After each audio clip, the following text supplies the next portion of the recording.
You're listening to the Dibbly-Dobbly Podcast. Remember to like, share, comment, subscribe, and click the bell to make sure you get the latest episodes of the podcast.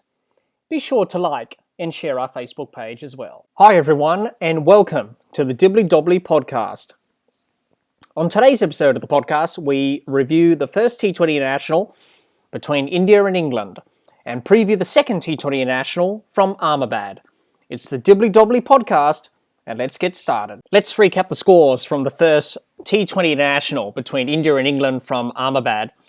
India batted first and made 7 for 124 from their 20 overs. Suresh Iyer top scored with 67. Jofra Archer took 3 for 23 from 4 overs. England chased down the runs easily, finishing on 2 for 130 from 15.3 overs. Jason Roy top scored with 49. Washington Sundar and Chahal took 1 wicket each for India. England won by 8 wickets and Jofra Archer was named man of the match. Let's have a look at how India performed in this first T20 International. We'll start with their batsmen.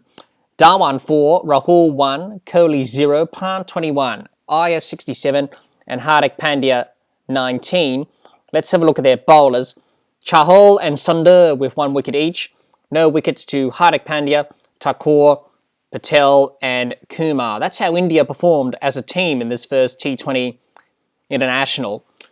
India will be disappointed with their performance in this first game. They batted below their best, losing wickets at regular intervals throughout the innings, and couldn't get going at all.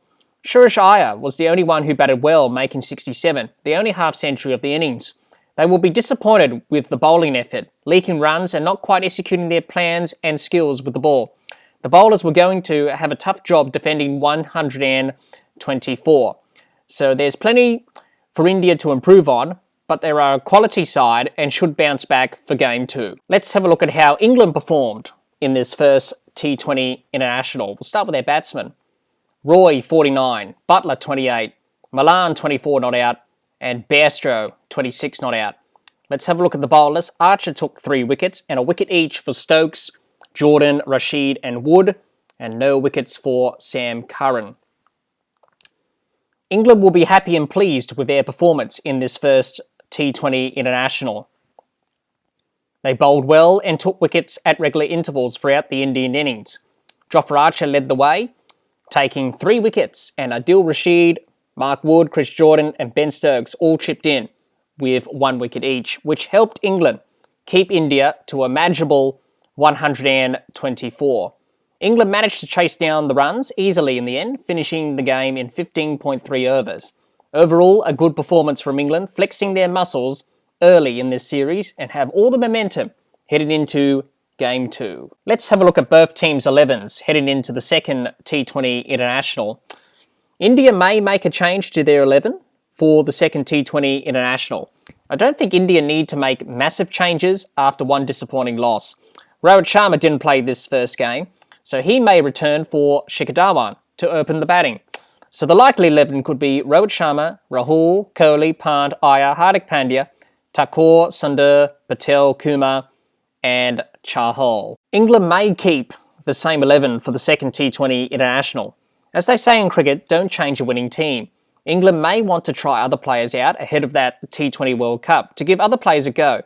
But England will want to keep that consistency within the team and have those players gelled together as a group ahead of that T20 World Cup. So the likely 11 could be Roy, Butler, Malan, Bairstow, Morgan, Stokes, Sam Curran, Archer, Jordan, Rashid and Wood. I think both teams may go into the second T20 International with those 11s, but we shall see. What can we expect from the second T20 International from Ahmedabad? India will look to bounce back after a disappointing first game and look to level the series at 1-1. England will want to continue the winning momentum and will be looking to get a 2-0 series lead. But let's hope both teams can provide us with another exciting game of T20 cricket for Game 2 of the series. Well, that's the end of the innings, the close of play for this episode of the podcast.